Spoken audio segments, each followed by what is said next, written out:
Ladies and gentlemen, welcome to our inaugural Tribes of Israel Alliance conference. I'm joined by Jason Olson, Alan Clemens, and Bart Marcois as we discuss the Abraham Accords and what they mean for a Christian community. My name is Emma Marcois Wilson. I'm a current graduate student at the University of Dallas, and I'm studying Jewish classical education. I have the privilege of joining these gentlemen as a moderator this morning to discuss exactly this topic. I'd like to defer to Jason Olson to fully introduce our topic and get you all excited.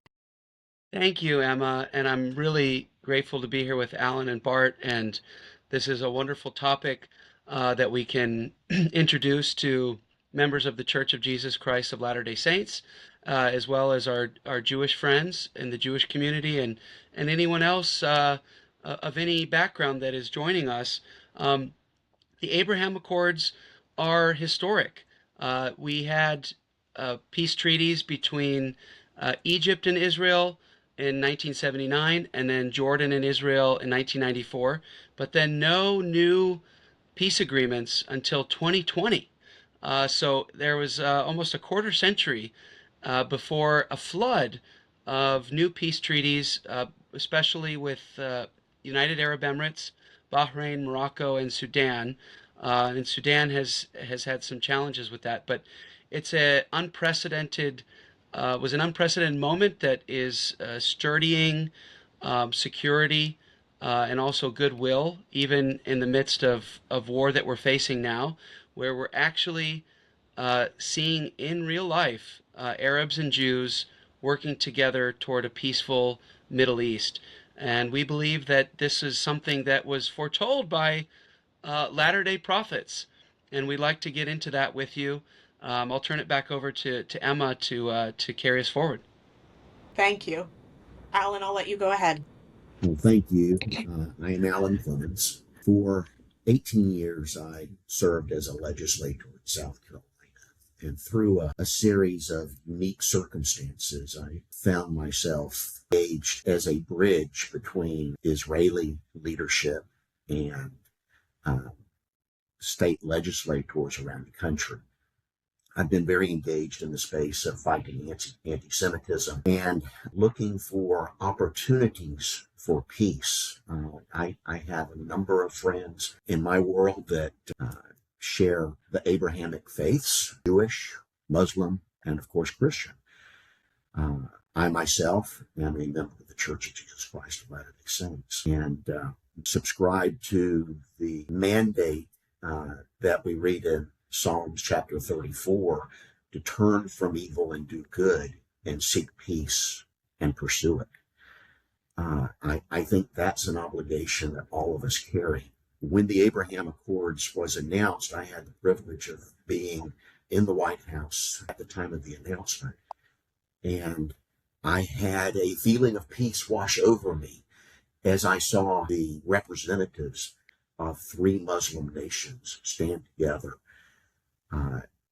and along with the Prime Minister of Israel and the President of the United States, embracing each other and embracing their commonalities, the things that they have in common, chiefly being children of Abraham.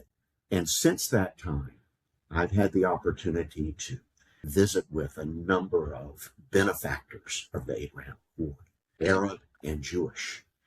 And I'm seeing those commonalities celebrated. I'm seeing mutual respect grow. I'm seeing friendships blossom because of those relationships. I'm seeing peace coming from the Abraham Accords. I believe there's more peace to come. I think we need to understand that that peace through the Abraham Accords has been achieved, but there is a great deal more to yet achieve. Thank you very much. Go ahead. My name is Bart Marcois, and I come to this through a circuitous route. I'm a lifelong Zionist. I became a believer that the Jews have a right to live in their ancient land of Israel. And then when I went to college and chose a career as a diplomat, I decided to become a State Department Arabist. I wanted to see what the other side of the Arab Israeli conflict had to say. So I studied Arabic. I went to the Middle East. I did a couple of assignments. And then I started asking about learning Hebrew and serving in Israel. It seemed like the natural progression to me. And I was told that no, one does not do that in the Foreign Service. And I said, what do you mean one does not do that? And they said, when you studied Arabic, you chose a side and you can't switch sides partway through your career. And my reply was, I chose a side long before I studied Arabic, and my side is the United States of America. I'm on the American side, but I think it would be helpful to have diplomats who are trained on both sides of the Jordan River. And I was told, no, you can abandon those dreams. That's never going to happen. And so I learned from the inside that there was a mindset that did not agree with my view of how diplomacy should be conducted. And, fast forward 30 some years, and here comes the Abraham Accords. And the thing that struck me as I studied the history, Alan and Jason and I have studied the history of the Abraham Accords. And the thing that struck me was that not one single Foreign Service officer, not one single professional diplomat was involved in the crafting of the Abraham Accords. They were crafted on the American side. They were crafted by only political appointees. It was the whole, in fact, they didn't even know until the White House announcement, not a single Foreign Service officer knew that the announcement was coming or that there were discussions that were being held. I'm of the generation that sees the news through social media. And most of my peers, most people my age, are not then going and reading the news headlines. Social media is where it ends. And if that's what you're doing, it's a very, very dismal place. The Abraham Accords brings me so much hope, not just because I'm so hopeless when I go on social media, but it brings me hope because I see what we're not seeing on social media. I see that people have a desire, they have a burning desire to get along and to come together and to find the unity, even if it's going to take work to find that unity. These people have suddenly come forward and said, no, we're willing to do the work. And to see that happening is just historic, and that's really incredible for somebody of my generation. We didn't see really much of anything happening in the Middle East as children. We haven't seen anything as adults compared to what my father has seen in his generation, to what my older siblings have seen in their generations. But the Abraham Accords is one of those events, and that's really special to us. And it's really special to all of us as Christians to see this desire for essentially interfaith cooperation happening on a global scale. All right. With that, with our introductions and with our movements, we're going to move into, the real meat and potatoes of our topic. I'm going to defer to you once again, Jason, to introduce a talk by President Howard W. Hunter, a former prophet of the Church of Jesus Christ. So go ahead, Jason. Tell us what it's all Yeah. about. No, thank you, Emma. So in 1979, President Howard W. Hunter gave a talk at Brigham Young University, and he called it All Are Alike Unto God. There was a lot happening in the church at this time. The revelation on the priesthood, opening the priesthood ordination to all races, and so that was kind of the backdrop. Um, Up until this point, the church leaders and members, when it comes to the Middle East, there was a lot of great talks on the state of Israel and the prophecies that led to its creation. We had President Ezra Taft Benson. I would, absolutely encourage those listening to see what about his talk. Especially, he had a talk called "A Message from Joseph to Judah, where he really got into the heart of the doctrine, the Zionist doctrine of the Church of Jesus Christ of Latter-day Saints. I say that unapologetically. The foundation here is the doctrine in the church, that of the gathering and the planting of the Jewish people in the land of Israel. It's very clear doctrine that was set off by Orson Hyde when he went to the Mount of Olives. And he prayed not just that the Jewish people would return to the land of Israel, but that they would also have sovereignty and that they would stay there. President Hunter, in a really interesting way, I think gave us some opportunity to zoom out. And so I'm just going to only quote part of his talk here. He said, as members of the Lord's Church, we need to lift our vision beyond personal prejudices. We need to discover the supreme truth that indeed our Father is no respecter of persons. Sometimes we unduly offend brothers and sisters of other nations by assigning exclusiveness to one nationality of people over another. Let me cite as an example of exclusiveness the present problem in the Middle East, the conflict between the Arabs and the Jews. We do not need to apologize nor mitigate any of the prophecies concerning the Holy Land. We believe them and declare them to be true. But this does not give us justification to dogmatically pronounce that others of our Father's children are not children of promise. We have members of the church in the Muslim world. These are wonderful saints, good members of the church. They live in Iran at the time. This was before the Iranian Revolution, Egypt, Lebanon, Saudi Arabia, and other countries.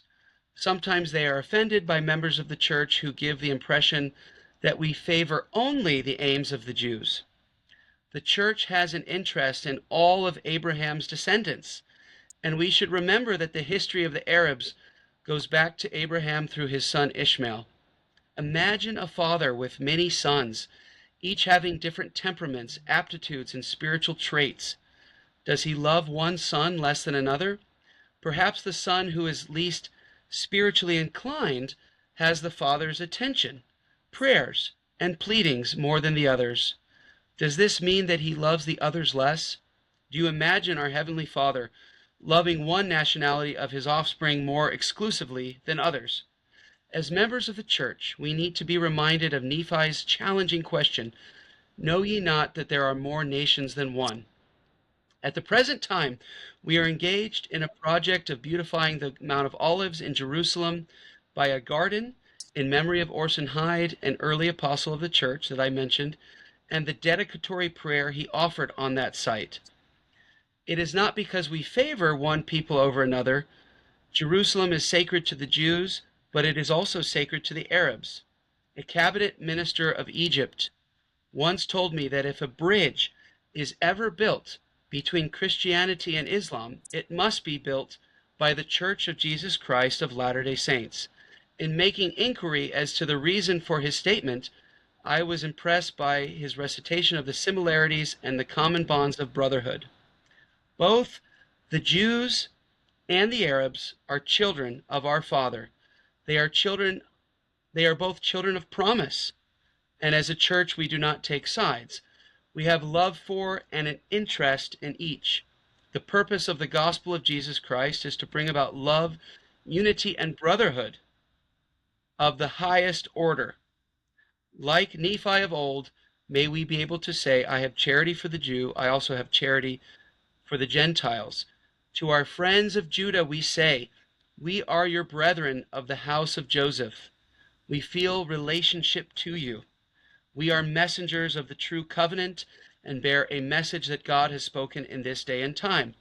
To our kinsmen of Abraham, we say, we are your brethren. We look upon no nation or nationality as second-class citizens. We invite all men to investigate our message and to receive our fellowship. I can think of no greater introduction to the Abraham Accords, which came about after this prophecy given in 1979, to have brotherhood between Arabs and Jews. We oppose Arabs who reject brotherhood with the Jews, but we welcome Arabs who invite brotherhood with the Jewish people. And that is the foundation of the Abraham Accords, right there. Thank you. I think that's perfect. We've got a little bit of time left. We have some questions that we'd like to ask to open up discussion between our three gentlemen. So I'll start with everybody's favorite one. As you just read, Jason, President Hunter points out that Jerusalem is sacred to the Jews, but it is also sacred to the Arabs. And this drives the project to beautify the Mount of Olives for all. So while the Accords have largely sidestepped final status issues, how is the acknowledgement of this dual sacredness essential for the long-term sustainable peace the Accords aim to achieve? Well, I can take the first stab at that briefly. So one of the dreams that we still have of the Abraham Accords is the mutual pilgrimage to Jerusalem and Mecca, right? Because Mecca is the most sacred holy site for Muslims. Jerusalem is actually the third, right? But Jerusalem is the most sacred for Jews. So the Abraham Accords, because it's founded on normalization between Arab states and Israel, it can facilitate mutual religious tourism. So we do want to keep working toward the day when Israeli Muslims who are Israeli citizens, Israel, 20% of Israeli citizens are actually Arabs, and most are Muslim. So Israel has a large Muslim population. For normalization to occur between Saudi Arabia and Israel, now these Israeli Muslims could go to Mecca and complete one of the pillars of Islam. But also in return, peaceful, moderate Muslims who accept the state of Israel and accept Jewish sovereignty in the land of Israel and accept Jerusalem as the capital of Israel and the religious pluralism and religious freedom that the state of Israel provides to all the Abrahamic religions. We can have a day of Muslim religious tourism where Muslims can go to Jerusalem in peace and also worship the God of Abraham along with their Jewish and Christian brothers. So I think it's a beautiful vision, but it has to be reciprocal, right? President Hunter, I think, would ask us, well, what about the Israeli Muslims? Can they go to Mecca, right? So we want to see the fairness for all, which is one of the doctrines that we've been teaching a lot in the church today.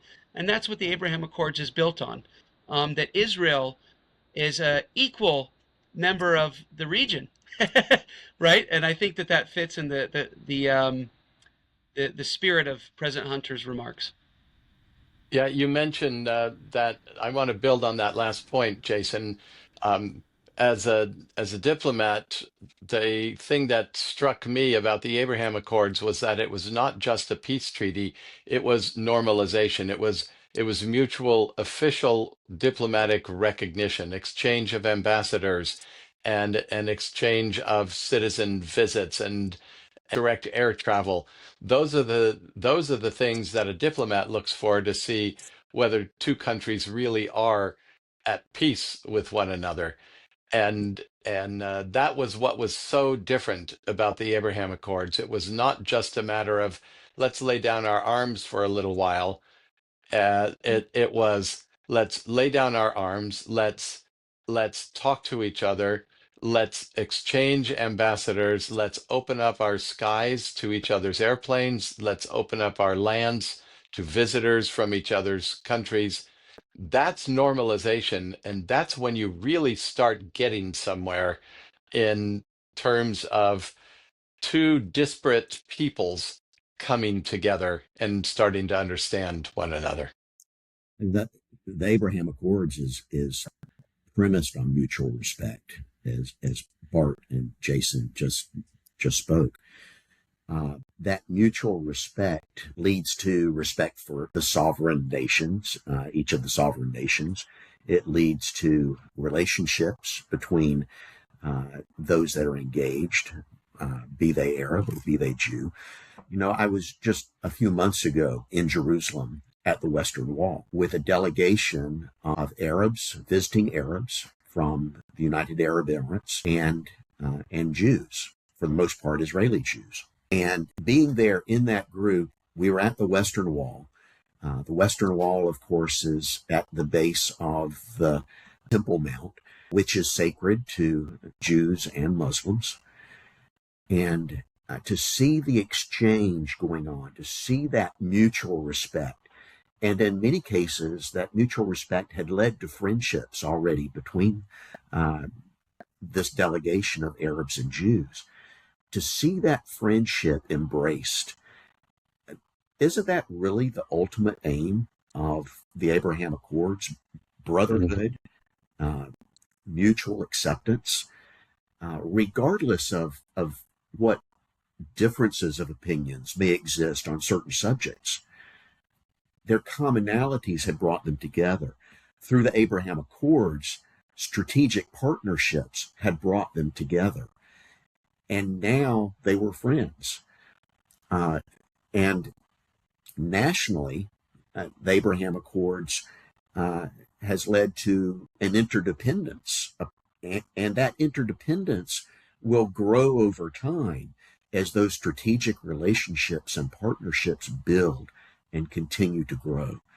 Uh, Certainly, being able to visit and witness that kind of bonding, the bonding process that's going on between Arabs and Jews at the Western Wall was instructive to me, and it was inspirational.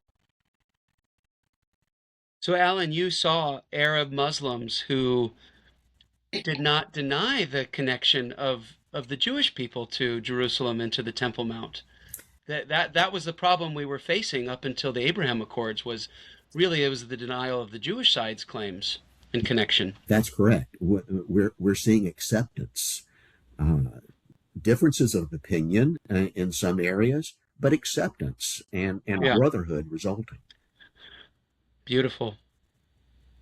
This brings up another really good question, what you've just discussed. In his speech, President Hunter warns against dogmatically pronouncing that others are excluded from God's promise. And we see this conflict. Jerusalem, Israel is the exact place that we see this conflict happening, but we see it outside of that as well. So when we're trying to develop these de-radicalized educational curricula and intellectual security frameworks for the next generation, how can educators use both Hunter's speech and the Abraham Accords to counter these extremist narratives that rely on exclusivity? Good question. I'll in answering that, it evokes something that is not a direct answer. It evokes a personal reflection when my wife and I chose to go to the Middle East. We felt like it was a calling from heaven to go there. But as we were given a list of, I don't know, maybe 30 countries that we were allowed to bid on for our first assignments, and there were some pretty exciting countries on there. But as we prayed and asked for divine guidance about which country we should choose, we kept coming back to Jordan, and kept coming back to Jordan, and Egypt was another one. And we just felt like our Father in heaven wanted us to learn about the Arabic speaking children of God. And it was a difficult uh, adaptation at first, very exciting, very exotic to a couple of kids from California. Um, Fantastic food, thank goodness, wonderful people. But there was a real culture shock because I don't know, some of the traditions and cultural expectations were so different from those of, kids growing up in American suburbs. Um, but the more we learned, the deeper we got into it, the more love we felt, and the more convinced we were that these were God's children and that we were about God's work by making those bridges and establishing those bridges of understanding. And we felt like we were representing our church, our faith, our people, our tribe, if you will. We sort of see our fellow Latter-day Saints as members of a tribe, and we felt pride in representing our tribe to the tribal nations of the Middle East. So and and we never let go of the Zionist uh, traditions that we had that were so much a part of our very nature, our very souls. So it we felt like we were bridging that gap in very tiny personal ways. Beautiful. Thank you. Yeah. Jason and Alan, do you have anything that you'd like to add, or may I ask another question? I'll say something very briefly, a plug that I mean, all four of us here have been working on designing an Abraham Accords curriculum to move this forward, to move forward the brotherhood that President Hunter asked us to work for. you know, Instead of the forever war between Arabs and Jews, to work toward reconciliation. And of course, that does not diminish the state of Israel's sovereignty in one bit. And so a lot of what we faced is actually the attacks on the state of Israel's sovereignty, the legitimacy of a Jewish state at all, is kind of what's undermining the curriculum that we seek to advance. But in Abraham Accords' position is brotherhood and not trying to conquer the state of Israel. And of course, we have boycotts, the BDS movement, where boycotting Israeli academic institutions, boycotting Israeli companies. We oppose all that very firmly as Latter-day Saints, because you can't create brotherhood that President Hunter calls for when you're boycotting the state of Israel or the Jewish people. Yeah, Jason's mention of the curriculum development, that is probably the most important thing that we could be working on, because young children are being taught, in many cases, they are being taught that hatred is a virtue if it's hatred of Jews and hatred of Israelis. And they're being taught in school that martyrdom is something to strive for, and to create a people who study war no more. You have to change that educational curriculum and teach the virtues of peace and the possibility for prosperity by abhorring war. And so I think that effort to reform the educational curriculum is so critical, and probably the most important aspect of the entire Abraham Accords. And Bart, we are correctly focusing on universities here in the United States with that issue.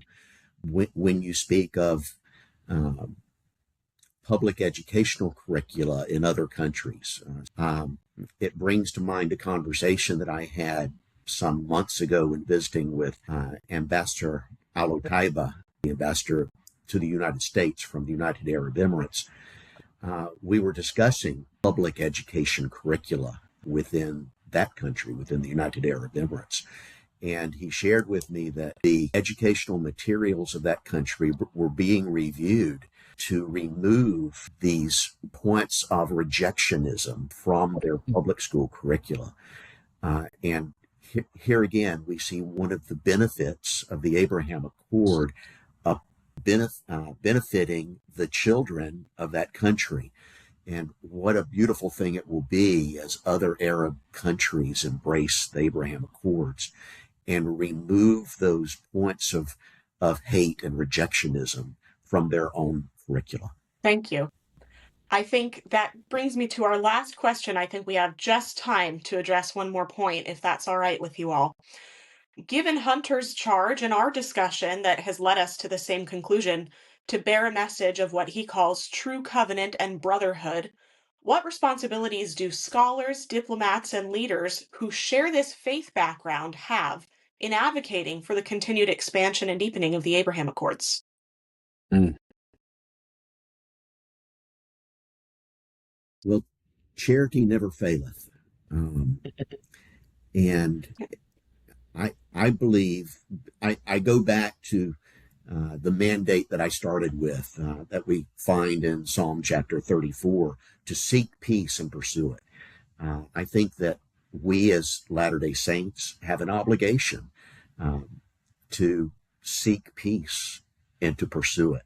That has driven me, and I know that's driven my friends that are with you today, Emma, Bart, and Jason. Uh, we believe that that is the charitable thing to do. That is the right thing to do. That is the thing that our Heavenly Father wants us to do, is to seek peace and to pursue it. I see God's hand in the Abraham Accords. I see love blossoming between those who were uh, enemies, those who were opposed to each other, who just a few decades back were uh, were imposing war upon each other. Uh, it's to see that love blossoming is a beautiful thing. To see that brotherhood and mutual respect increasing is a wonderful thing, and that will only increase over time, in my view. Why? Because I believe that the peace that we're seeing that's coming from the Abraham Accords is sanctioned by our Heavenly Father. I believe that as Latter day Saints, we should all be embracing uh, modalities for peace. And the Abraham Accords is a significant modality for peace. Um, the, the prophet Nephi, in 2nd Nephi chapter 33, um, made, I think, an important statement that we should all take to heart. And that is, he said, I have charity for the Jew. I also have charity for the Gentile. Uh, we should have charity for all, regardless of what differences we may have. We embrace our commonalities, and we have charity for the Jew and for the Arab, for the Gentile. And I think as we move forward on that premises, we are doing God's work. I agree. Another thing we can do is simply speak up and defend what's right and condemn what's wrong. One of I think it was on October 9th or 10th of 2023, 2 or 3 days after the most horrific attack against Jews since the Holocaust, um, the United Arab Emirates issued a statement saying nothing about the current conflict will dampen our enthusiasm for the Abraham Accords, or slacken our commitment to the Abraham Accords. That statement galvanized the Abraham Accords community, that the community of people seeking peace, because they said even war is not going to stop us. And by the way, the main purpose of those attacks was to do something so horrific that it would derail the march toward peace. That was the purpose of those, what I believe were satanic attacks, Satan-inspired attacks, was to derail the movement of the children of Abraham toward one another and toward making peace with one another. And I will always remember the heroic nature of the United Arab Emirates, of that statement, in saying we are committed, nothing is going to change that commitment, and their actions have borne out those words. We need to, as Latter-day Saints, we need to be willing to speak up and condemn what's wrong and defend what's right. And Bart and Alan and Emma, I want to endorse all you're saying. I've had the privilege of also getting to know several United Arab Emirates leaders, even attending the Abu Dhabi strategic debate in Abu Dhabi and at the Emirates Palace, and really getting to know very closely several Emirati leaders and their vision for this. I want to speak to our Latter Day Saint viewers here, it is not a coincidence that the United Arab Emirates is the first Arab Muslim country to invite a Latter-day Saint temple in Abu Dhabi, because the Emiratis have been inspired with a pluralistic vision, totally aligned with the Prophet Joseph Smith. The Prophet Joseph Smith, he really introduced real religious pluralism into the United States of America. He was willing to let those leaders of other faiths speak at his pulpit, and he was a friend to all religions. Um, and the United Arab Emirates has embraced this vision of religious pluralism that's completely aligned with the Church of Jesus Christ of Latter-day Saints. And so is it not a coincidence that as the Emiratis have made peace with the Jewish people and Judaism as a faith, they've also made peace with the Church of Jesus Christ of Latter-day Saints and invited and celebrated our worship in their space. So I do see a challenge as we go forward. There are a lot of Latter-day Saints that are finding it difficult to determine truth from error, but by their fruits ye shall know them, right? Um, Hmm. where do we have major Latter-day Saint institutions? We have the BYU Jerusalem Center in the sovereign capital of the state of Israel, right? It's just like the Baha'i faith in Haifa. The state of Israel protects the religious freedom of these minorities. And the Emiratis have also caught the vision. And so I would encourage us to zoom out a little bit and not get so entrenched in the social media and listening to just one narrative that is looking for an endless war until the destruction of the state of Israel, but actually look at our doctrine and look at what's actually happening in the region. We're here to help you, to give you clarity, and we invite all Latter-day Saints to explore the Abraham Accords with us. And one last thing, Jason alluded to it earlier, but didn't say explicitly. Of the fewer than, I think, a dozen Americans who were involved in crafting the Abraham Accords, three of them were Latter-day Saints. Three very important figures who crafted it were Latter-day Saints. That's something that of which I'm very proud, and I don't think it's an accident. So that's my closing sentiment. Well, ladies and gentlemen, thank you so much for joining us. Jason and Alan and Bart, thank you for having me on. Thank you for letting me moderate the discussion. This has been such a privilege. I hope you've all enjoyed what we've had to say. I hope you're all back for our next conference. Thank you, Emma. Thank you. Thank you.